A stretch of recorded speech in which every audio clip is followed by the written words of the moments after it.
হইলো আবার শালু ভাই জবাব দিতে গিয়া যে একটা ফেসের মধ্যে পড়ছে। এই পাতটা নিয়ে রূপের দর্পণ আরে মানা হত্যা করো গ্রাম আছে হ্যাঁ বাপেরও বাপ আছে ওইটারে আমরা দাদা কই। ভিক্ষা লয় না। এই মিউজিকটা আমার আনোয়ার ভাই খুব প্রিয়, খুব পছন্দের, তো সেজন্য বাজাইতে বলছে। আমি ফাঁকে দিয়া আর দেরি না করে ভাইয়ের মিউজিকটা বাজাই দিলাম। ওরা বাও হইতে পারে নাই। এক মুরব্বী বলে নিজের সাথী মনে করে ম্যানেজারের সাথী লয়ে পড়ছে হোটেলে আর কি। আসলে বুড়ো হয়ে গেলে গাছ যেমন হয় আর কি। চোর চোর কইয়া কিলাইতে কিলাইতে উফতে করে লাইছে। পরে জনুসা করছে তো না, আরে কাকা আপনি যে মীর কইবেন না, আমি যে মীর কম আমারে কি তোরা থির হইতে দিছস? আমি তো থির হইতে পারি নাই, আমি মীর কমু কখন? তো আমাদের ওই যে বাচ্চু, তারপরে রাব্বি, তারপরে মামুনরা থিরই হইতে পারে নাই, বাবা হয়ে গেছে গা। আরে 15 ছোট চোখ দিয়া তাও ওরা ভুল দেখে, আর আমরা তো নাই। হ্যাঁ বাড়ায় রাখবেন। আর অগ দুইজনের এই ইঁদুরের ছাউ দুইটা তো সেও সেও করে, ওদেরকে একটু বাড়াইয়া দেন, কারণ ওরা আনন্দ ফুর্তি করবো গইতাহন সময়। এই যে আমরা দুইটা মানুষ এখন শালমের দিকে আমি চাই রইছি, সাউনে কয় বোঝে নাই পেশাব বুঝে নাই।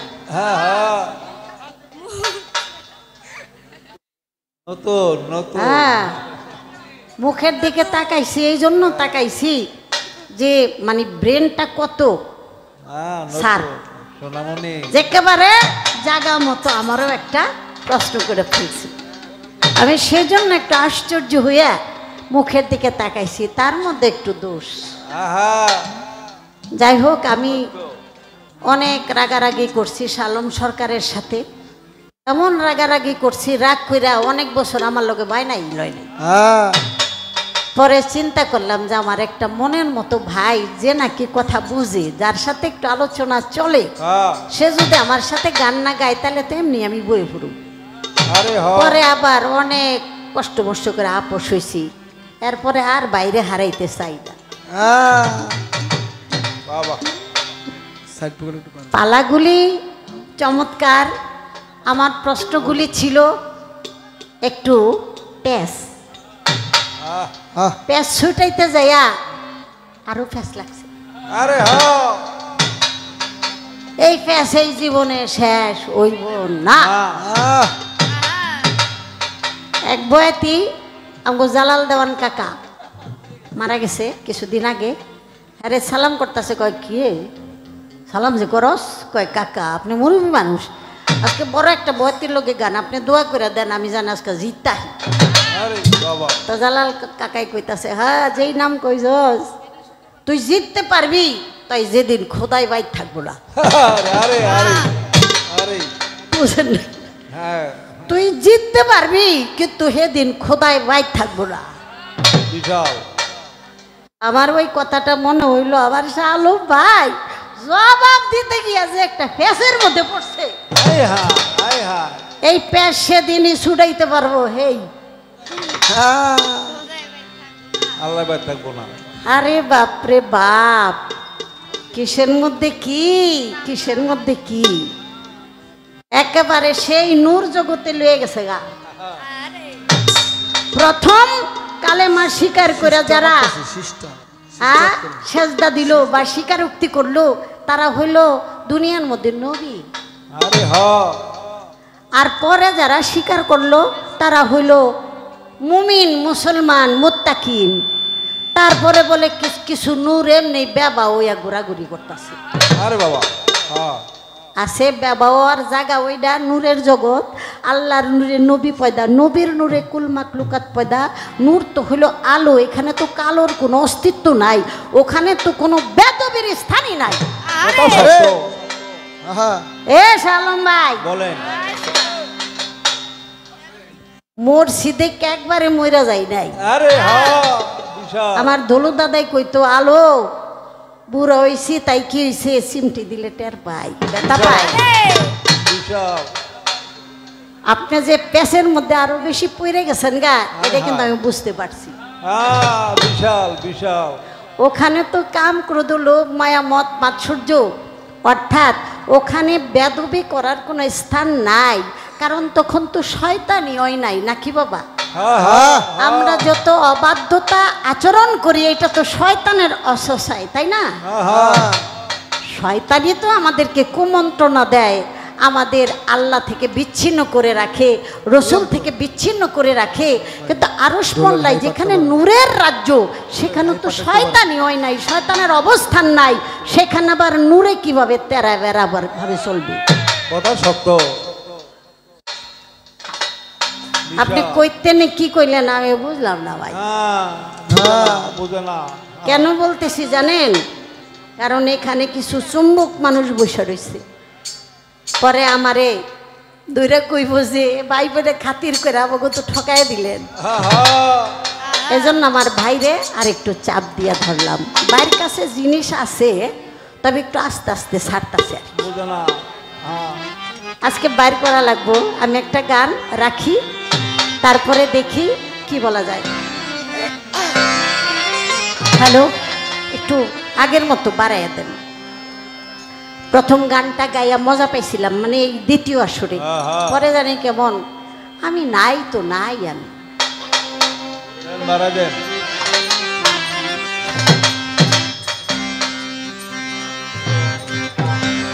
স্বরূপে রূপের খেলা দেখবি যদি মন আমার, দেখবি যদি মন আমার। ধ্যান করিলে জ্ঞান বাড়িবে, ধ্যান করিলে জ্ঞান বাড়িবে। স্বরূপে রূপের খেলা দেখবি যদি মন আমার, দেখবি মন আমার। ধ্যান করিলে জ্ঞান বাড়িবে, ধ্যান করিলে জ্ঞান বাড়িবে। স্বরূপে রূপের খেলা খেলবি যদি মন আমার, খেলবি যদি মন আমার। ধ্যান করিলে জ্ঞান বাড়িবে, ধ্যান করিলে জ্ঞান বাড়িবে। বুঝবে দেহের অন্ধকার স্বরূপে রূপের খেলা, স্বরূপে রূপের খেলা। হাতে নিয়ে রূপের দর্পণ, আরে মানো হজ্জাত করো অর্পণ। হাতে নিয়ে রূপের দর্পণ, মানো হজ্জাত করো অর্পণ। মন মানুষকে করো চেতন, মন মানুষে করো চেতন। মন মানুষকে করো চেতন। আরে স্বরূপে রূপের খেলা দেখবি যদি মন আমার, দেখবি যদি মন আমার। ধ্যান করিলে জ্ঞান বাড়িবে, ধ্যান করিলে জ্ঞান বাড়িবে। বুঝবে দেহের অন্ধকার স্বরূপে রূপের খেলা। খেলবি যদি মন আমার, দেখবি যদি মন আমার। ধ্যান করিলে জ্ঞান বাড়িবে, ধ্যান করিলে জ্ঞান বাড়িবে। বুঝবে দেহের অন্ধকার স্বরূপে রূপের খেলা, স্বরূপে রূপের খেলা। লাহুতে লাইলা হাউ শুনি, আরে হাহুতে ইল্লাল্লাহ ধ্বনি। উদয়লালার ধ্বনি, লাহুতে লাইলা হার ধ্বনি, হাহুতে ইল্লাল্লাহ শুনি। সেইখানেতে রূপের খনি, সেইখানেতে রূপের খনি। আরে সেইখানেতে রূপের খনি ঝলক মারে নিরন্তর। স্বরূপে রূপের খেলা দেখবি যদি মন আমার, দেখবি যদি মন আমার। ধ্যান করিলে জ্ঞান বাড়িবে, ধ্যান করিলে জ্ঞান বাড়িবে। বুঝবে দেহের অন্ধকার স্বরূপে রূপের খেলা। দেখবি যদি মন আমার, দেখবি যদি মন আমার। ধ্যান করিলে জ্ঞান বাড়িবে, ধ্যান করিলে জ্ঞান বাড়িবে। বুঝবে দেহের অন্ধকার স্বরূপে রূপের খেলা, স্বরূপে রূপের খেলা। শ্বেতা চন্দ্রে সূর্য নাই রে গতি, নহে দিবা নহে রাতি। হে দেবা নহে রাতি, চন্দ্র সূর্যের নাই রে গতি, নহে দিবা নহে রাতি। আরে অপূর্বময় রূপের জ্যোতি, অপূর্বময় রূপের ছবি। অপূর্বময় রূপের জ্যোতি চমকিলে হয় লোকার। স্বরূপে রূপের খেলা দেখবি যদি মন আমার, দেখবি যদি মন আমার। ধ্যান করিলে জ্ঞান বাড়িবে, ধ্যান করিলে জ্ঞান বাড়িবে। বুঝবে দেহের অন্ধকার স্বরূপে রূপের খেলা। দেখবি যদি মন আমার, দেখবি যদি মন আমার। ধ্যান করিলে জ্ঞান বাড়িবে, ধ্যান করিলে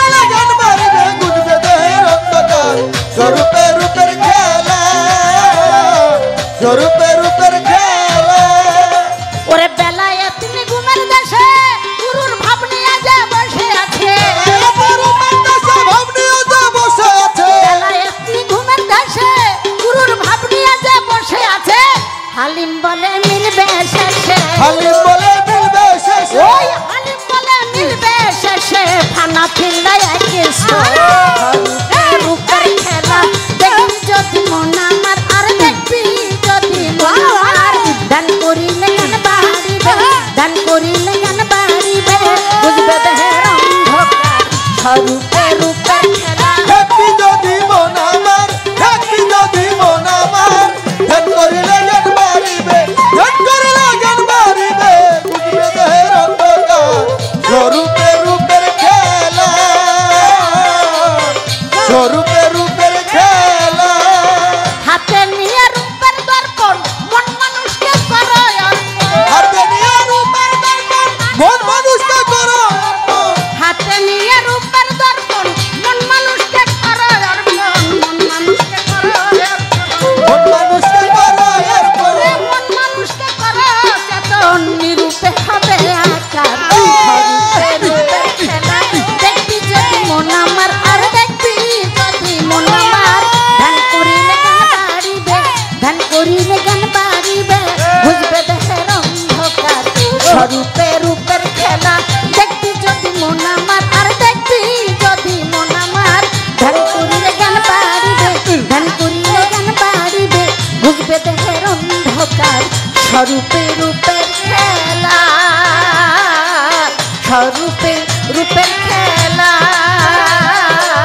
স্বরূপে রূপের খেলা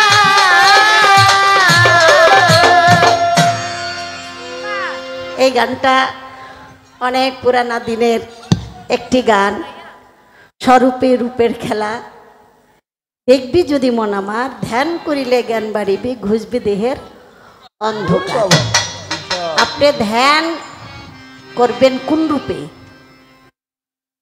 যেই রূপে আপনার জীবন যৌবন সকল কিছু অর্পণ করেছেন আরে আপনি যেই পদে চুম্বন দিয়ে আপনি মুক্তির দেশে যাওয়ার জন্য সূক্ষ্ম প্রেম করার জন্য আপনি যেই বর্জক অর্পণ করেছেন যেই বর্জক আপনি অন্তরের মধ্যে অঙ্কন করেছেন সেই রূপেই যদি আপনি ধ্যান ধরতে পারেন তাহলে আপনার ভিতর থেকে আর শয়তানি অন্ধকার অসুয়া আর থাকবে না কথা সত্য আপনি মুড়ি ধরেন নাই আপনি গুরু ধরেন নাই আপনার রূপের সাথে সম্পর্ক নাই আপনি গফর গফর মুরগির সামনে আদার দিলে খালি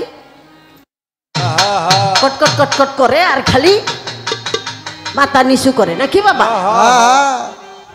তাহলে আপনার পরিস্থিতি তো ওইরকম খালি মাথা ডুয়াইলেই কি হয়ে যাইব নি না না হইব না সাধন আবাদত বন্দিগি মহাব্বত এই সমস্ত আপনি যদি করতে চান তাহলে আগে আপনার তরিকার মধ্যে প্রবেশ করতে হবে আপনার একজন গুরু নির্বাচিত করতে হবে একজন পথ প্রদর্শক দিক নির্দেশক আত্মার চিকিৎসক সংস্কারক যে নাকি আপনার মুর্দার কাল্প অন্ধকার কাল্পকে মাইজা ঘইসা পরিষ্কার আলোময় করে দিবে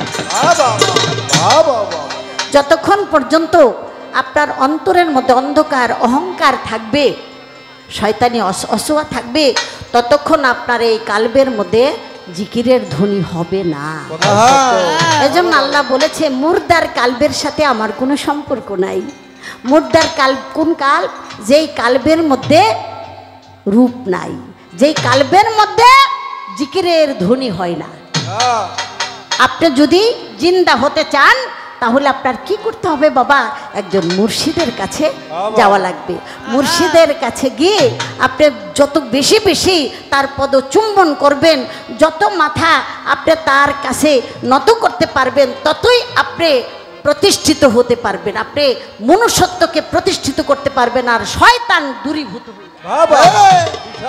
শয়তানের শয়তানকে তাড়াবার মতো আর কোনো সাবান সোডা নাই বাবা একমাত্র শয়তানকে তাড়াবার ব্যবস্থা হইল একজন কামলিয়াত মুর্শিদের কাছে যে নাকি আল্লাহর প্রতিনিধিত্ব স্থলাভিষিক্তের দায়িত্ব পড়েছে সত্য সংস্কার করার জন্য, মানুষকে মুক্তির জগতে নিয়ে যাওয়ার জন্য। তাই সময় থাকতে আমরা যেন কামেল একজন মুর্শিদের পায়রবি করতে পারি, মুর্শিদের গোলামি করতে পারি। মুর্শিদের কাছে ভক্তি দিলে সেখানে শয়তান আর আমার মধ্যে অবস্থান করতে পারবে না। কারণ শয়তান সব করেছে, মাকরুম আবেদ সব করেছে, শুধু সে ভয় পেয়েছে আমার আদমের পা। আদমকে সেজদা করতে সে অস্বীকৃতি জানাইছিল, আর সেটাই ছিল তার সবচেয়ে বড় অপরাধ এবং গুনাহ, বেয়াদবি। তাই আল্লাহ তাকে ফেরেশতা পবিত্র দপ্তর থেকে বিতাড়িত করে, তিরস্কার করে তাকে বহিষ্কার করে দিয়েছে। আজ পর্যন্ত ওই শয়তান আদম সন্তানের মস্তিষ্কের মধ্যে বাসা বেঁধে ওই আদম সন্তানকে বেয়াদব বানাইতেছে। তাই যার মধ্যে আদব নাই, যার মধ্যে আরেকজনকে সম্মান দিতে জানে না, যার মধ্যে মুরব্বি জ্ঞান নাই, যার মধ্যে কোনো জবাবদিহিতার ভয় নাই, তার জীবনটাই শয়তানি জীবন। এটা বাবা আমার কথা না, এটা আমাদের জ্ঞানীদের কথা। আমার আব্দুল হালিম চিশতি নিজামী বাবা গানের মধ্যে যে বর্ণনা রেখেছেন আমি বলার চেষ্টা করলাম। এখন আমার শালম ভাই কঠিন জটিল কিছু কথা বলেছে, আমি একটু কাইটটা সাইডটা বাইটটা করে বলার চেষ্টা করি।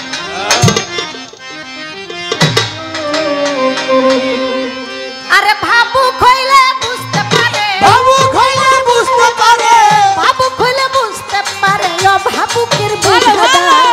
প্রেমময় প্রেম সাগরে প্রেমের মানুষ ভেসে যায়, প্রেমময় প্রেম সাগরে প্রেমের মানুষ ভেসে যায়। ওরে বাবু খইলে বুঝতে পারে, বাবু খইলে বুঝতে পারে, বাবু খইলে বুঝতে পারে, ও বাবুকে বুঝা যায়। প্রেমময় প্রেম সাগরে প্রেমের মানুষ ভেসে যায়, প্রেমময় প্রেম সাগরে প্রেমের মানুষ ভেসে যায়।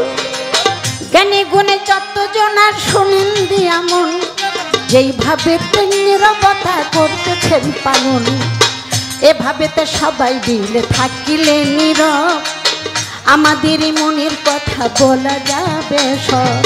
সবাই মিলে বসে বাবা করলে একটু দোয়া, সকলের দোয়া পেলে হবে ভালো গান গাওয়া। আরে এই তোমাদের চাওয়া পাওয়া, এই তোমাদের চাওয়া পাওয়া, এই তোমাদের চাওয়া পাওয়া, বলে দিবি আলে আয়। প্রেমময় প্রেম সাগরে প্রেমের মানুষ ভেসে যায়, প্রেমময় প্রেম সাগরে প্রেমের মানুষ ভেসে যায়। ওরে বাবু খইলে বুঝতে পারে, বাবু খইলে বুঝতে পারে, ও বাবুকে বুঝা যায়। প্রেমময় প্রেম সাগরে প্রেমের মানুষ ভেসে যায়, প্রেমময় প্রেম সাগরে প্রেমের মানুষ ভেসে যায়। যেভাবেতে জিজ্ঞাসনা আরে ছিল শাহলম ভাইয়ের কাছে, আসরেতে জবাব দিতে সে যে একটু পেরেশান হইয়াছে। আশা করি জবাব দিল, আমি শুনলাম বসে তাই। ধন্যবাদ ধন্যবাদ ধন্যবাদ জানাই। আমার কাছে বলে গেল এমন একজন বেলায়েতের আল্লাহর ওলি ছিলেন, আরে হঠাৎ করে একটুখানি অসুস্থ হয়েছিলেন। অসুস্থ, জ্বর জ্বর, গরম কপালে। ভক্তরা টের পাইল যখন হাতখানা দিলে, হাতখানা দিয়া বলে আব্বা আপনার শরীরে ভারী জ্বর, এই জ্বর নিয়া কিভাবে থাকবেন এই ঘর? ডাক্তারের কাছে যাবেন, ওরে বাবা পরীক্ষার লাগিয়া। বাবা একটা কথা বলি, যেই মেয়ের পারিবারিক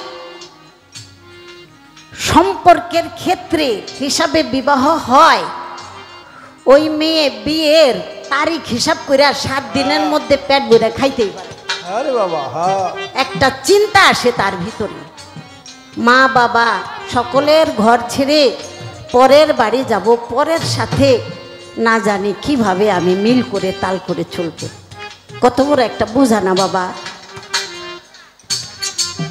মা বাবা ভাই বোনের সাথে থাকি, তাই মাঝে মাঝে কত ভুল হয়ে যায়, কত ঝগড়া বিবাদ হয়ে যায়, আর পরের বাড়ি সারা জীবন সে কবর পর্যন্ত থাকতে হবে। এই যে আমি দুনিয়াদারির একটা কথা বললাম। আর বেশিরভাগ যেদিন নাকি পালকিতে তোলা হয়, পালকির দিন শেষ, যখন গাড়িতে তোলা হয়, বেশিরভাগ মেয়েদের জ্বর কাঁপতে থাকে, একটা কম্পন আসে তার ভিতরে।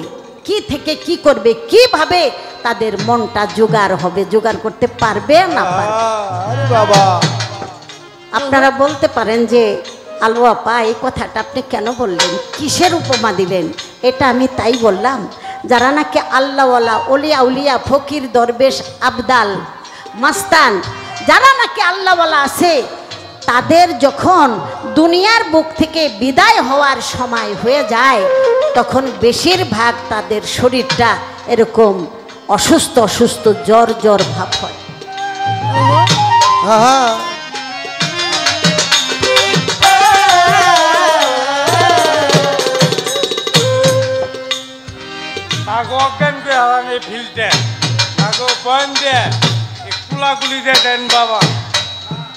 পরম বন্ধুর বাসর ঘরে যাবই আমি, যাব চিরতরে। আমার পরম বন্ধু কি রাজি খুশি হবে, হবে আমার ওই পরে। সবসময় অলিয়া উলিয়ার একটা ভাবনা থাকে।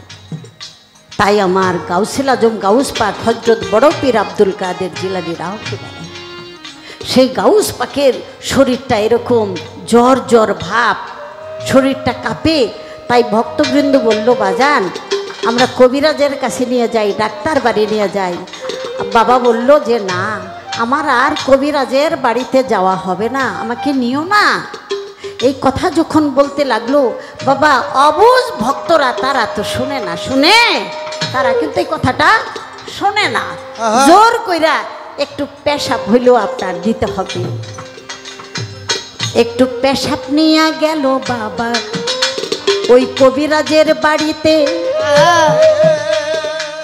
পরীক্ষা করবে সবাই, হবে ফলাফল দিতে। যখন ওই পেশাবের শিশিটা হইতে বাবারে ওই মুখা খুলে নিল,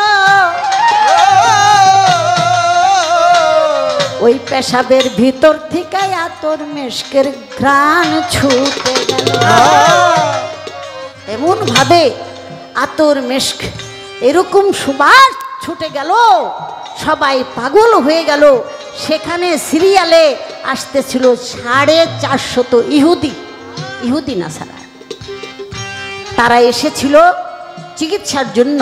তাই আয়েশা যখন দেখলো যে এই পেশাব, মানুষের পেশাবে এত দুর্গন্ধ থাকে, আর সেই পেশাবের মধ্যে আতর মেশক সুবাস, এই সুবাস পেয়ে তারা আমার গাউস পাকের কাছে এসে, আমার গাউস পাকের কাছে তারা আত্মসমর্পণ করলো। তারা মুসলমান, তারা মুখে পাঠ করলো কালেমায়ে তৈয়ব লা ইলাহা ইল্লাল্লাহু মুহাম্মাদুর রাসূলুল্লাহ সাল্লাল্লাহু আলাইহি ওয়াসাল্লাম।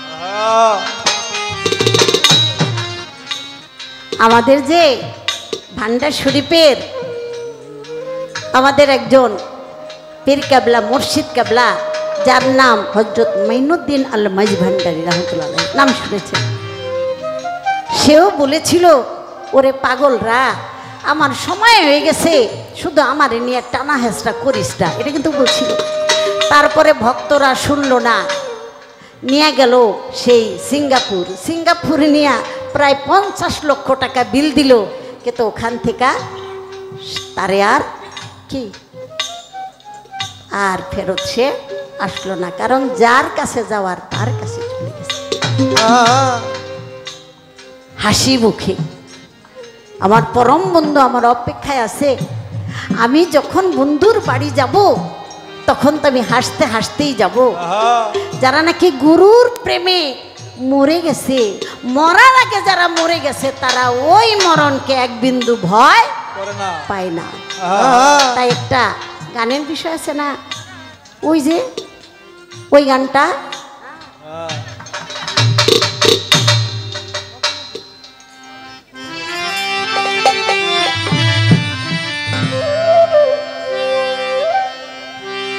ভবন নদীর তুফান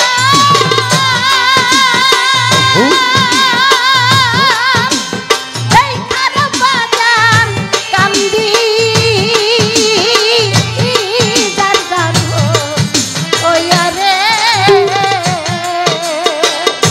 ভবন নদীতে মেরে যা আবু ভাইয়া রে বাজার ভবন নদীতে মেরে যা আবু ভাইয়া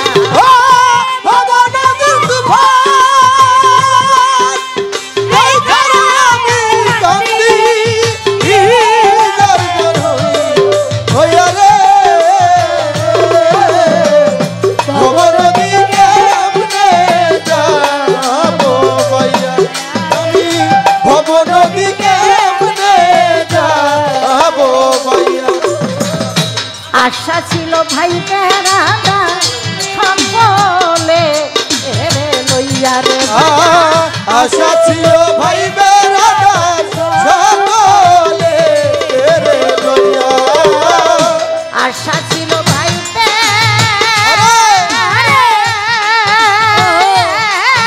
বেড়াদাতে ও বদর শাহ বাবায়া আশা ছিল ভাই বেড়াদা সকলে এরে লইয়া ভবন নদী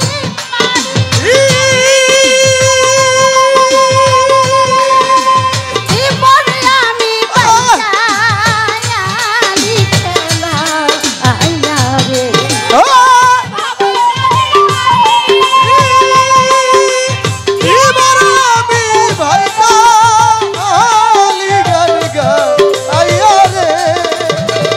ভবন নদী পাড়ি জীবনে আমি পাইয়া লিখেলা রে বাজান ভবন নদী কেমনে যারে আবু পাইয়া বদর শাহ ভবন নদী কেমনে যা আবু পাইয়া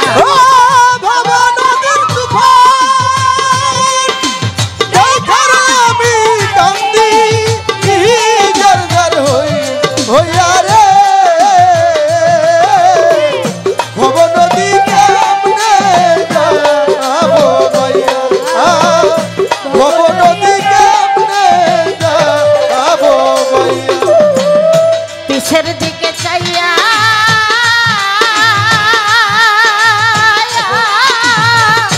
বান্ধব রে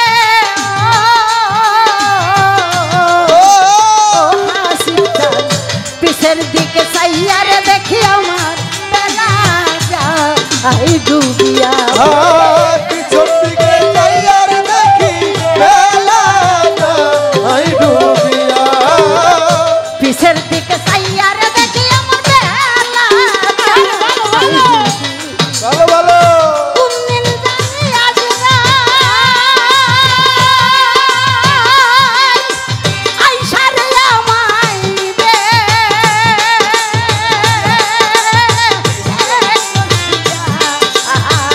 কোনদিন জানি আসবে আই সারা আমায় বান্দি খুশি ইয়ারে কুমিল জানি আজরা আইসা বদর সাবান্ধি রে খুশিয়া রে ভবে ভবন কেমনে আবু পাইয়া রে বাজার ভবন কেমনে যা আবু পাইয়া ও ভবনটি তুফান এই ঘরে আমি কান্দি দার দার হইয়া রে ভবনটি কেমনে যাবো ভাইয়া ভবনটি কেমনে আবো ভাইয়া বাউল মেরা জালির কান্দে সজদাতে পড়িয়া আয় বাবু মেরা জালি কান্দে সেটাতে পড়িয়া বাউল মেরা জালির কান্দে সজদাতে পড়িয়া আমার জানটা লইয়া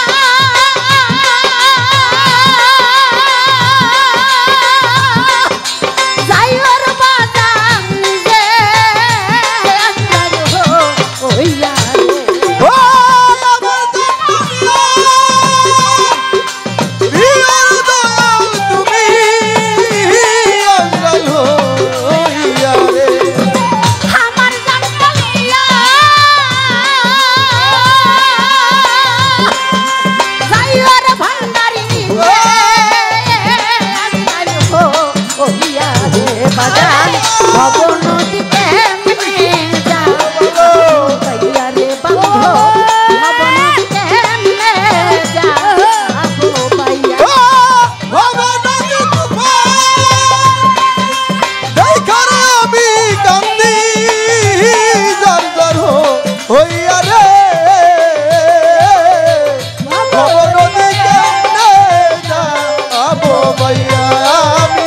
ভবন দিতে যা ভাইয়া বাবা নদীর তুফান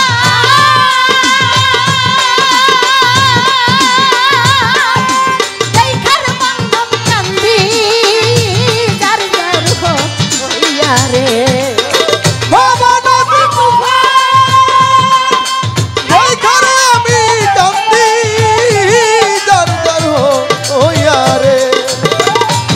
নদীর তুফান দেখার বাদান কান্দি আরে।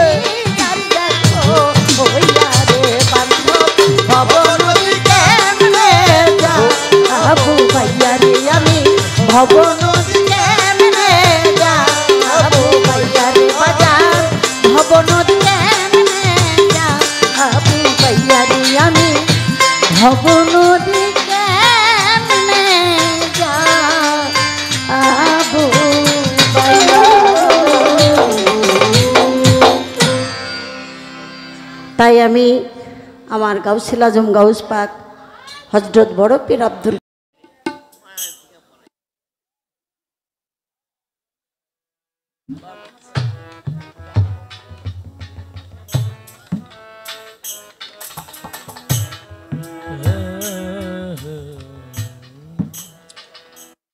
হ্যালো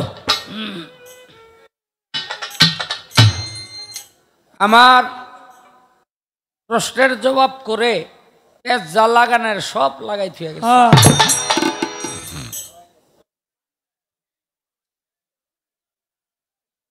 এই